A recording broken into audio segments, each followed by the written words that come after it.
Assalamualaikum semua. Nama saya Iman bin Musafir Kelana dan ini adalah ahli kumpulan saya. Kami dari SNP BBS dan hari ini kami akan membincangkan dan mengongsikan tentang satu ancaman senyap yang kita semua hadapi setiap hari, iaitu pencemaran udara. Tak kira sama ada kita tinggal di bandar atau kampung, udara yang kita hirup sangatlah penting. Walaupun kita tak nampak, pencemaran udara sentiasa ada di sekeliling kita. Ia menjejaskan kesihatan, alam sekitar dan juga ekonomi. Dalam pembentangan ini, kita akan lihat punca pencemaran udara, kesannya dan cara-cara untuk mengurangkannya. Untuk pengetahuan semua juga, pencemaran udara ialah isu global yang mendesak dan memberi kesan bukan sahaja kepada kesihatan manusia, tetapi juga kepada alam sekitar, ekonomi dan ekosistem. Memahami sebab, akibat dan penyelesaian adalah penting untuk mewujudkan dunia yang lebih sihat dan mampan. Pembentangan ini akan memberikan gambaran keseluruhan komprehensif tentang pencemaran udara, memperincikan sumbernya, kesannya dan perkara yang boleh kita lakukan untuk mengurangkan kesannya. Jom kita mulakan. Hai, nama saya Mia Marisa binti Muhammad Baharizan. Jadi, kita sudah mengenali maksud pencemaran udara. Seterusnya, saya ingin menerangkan tentang jenis atau kategori pencemaran udara. Pencemaran udara boleh dikategorikan berdasarkan cara bahan pencemar memasuki atmosfera. Bahan pencemar dibahagikan kepada dua bahagian, iaitu bahan pencemar utama dan bahan pencemar sekunder. Apa itu bahan pencemar utama? Bahan pencemar utama adalah bahan atau unsur yang dilepaskan terus ke udara daripada sumber pencemaran dan memberikan kesan yang buruk kepada alam sekitar dan kesihatan manusia. Jenis bahan pencemar udara adalah terdiri daripada karbon monoksida, sulfur dioksida, nitrogen dioksida dan bahan zarah yang terdiri dari PM2.5 dan PM10. Punca utama yang kedua ialah faktor yang disebabkan oleh kecuaian manusia. Kecuaian manusia merupakan faktor yang menyumbang kepada masalah ini, terutamanya melalui industri pengangkutan pertanian dan penebangan hutan. Pertama sekali adalah industri melalui kilang dan loji jana kuasa. Apakah sebab punca ini berlaku? Kilang dan loji jana kuasa membakar bahan api fosil dan akan membebaskan gas toksik seperti sulfur dioksida dan karbon monoksida. Korang tahu tak gas apa yang dikeluarkan oleh kenderaan? Kenderaan mengeluarkan nitrogen dioksida dan karbon hidrokarbon. Ini juga merupakan salah satu punca yang menyebabkan berlakunya pencemaran udara.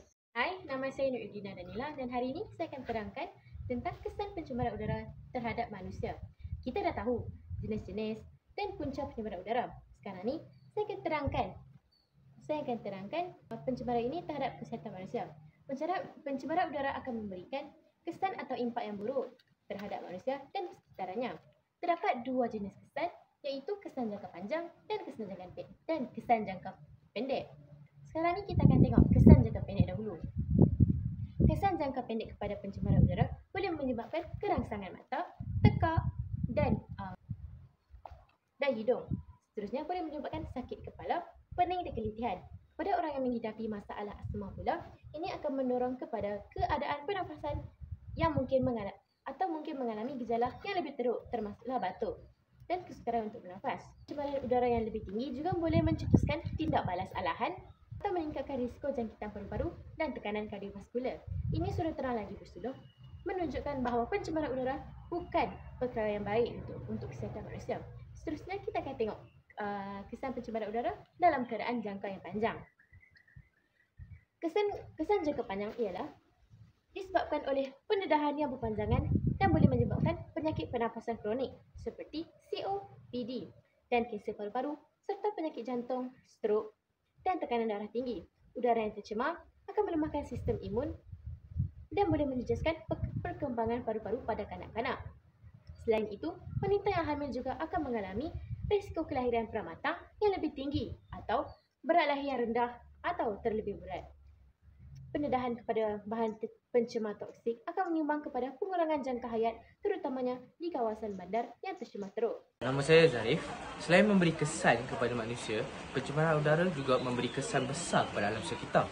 Alam sekitar penting kerana ia membekalkan udara bersih, menstabilkan iklim dan menjaga keseimbangan ekosistem. Tanpa alam sekitar yang sihat, kehidupan manusia akan terjejas. Antara akibat utama pencemaran udara ialah perubahan iklim. Gas rumah hijau seperti karbon dioksida dan mentana memerangkapkan haba di atmosfera dan menyebabkan suhu bumi meningkat. Selain itu, hujan asid juga boleh berlaku akibat sulfur dioksida dan nitrogen dioksida yang bercampur dengan wap air. Ia boleh menghakiskan bangunan, merosakkan tanah dan menjejaskan kehidupan akuatik. Akhir sekali, gangguan ekosistem. Bahan pencemar seperti logam berat dan racun perosak boleh merosakkan rantaian makanan dan kesihatan hidupan liar. Ini juga menyebabkan biodiversiti berkurang dan pertumbuhan-tumbuhan terjejas.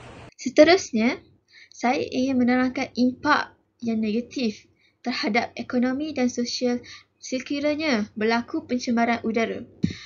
Pertama, ialah kos penjagaan kesihatan. Yang kedua ialah kesan terhadap produktiviti tenaga kerja. Yang ketiga adalah pencemaran udara turut memberi impak negatif kepada sektor pertanian. Akhir sekali, pencemaran udara menjejaskan kebolehan bandar. Sebagai manusia yang sayang akan alam sekitar, kita perlulah berusaha untuk mengurangkan melakukan aktiviti yang akan menjejaskan udara dan kehidupan sekitar. Antara usaha yang kita dapat lakukan adalah dengan penanaman pokok dan pemeliharaan hutan.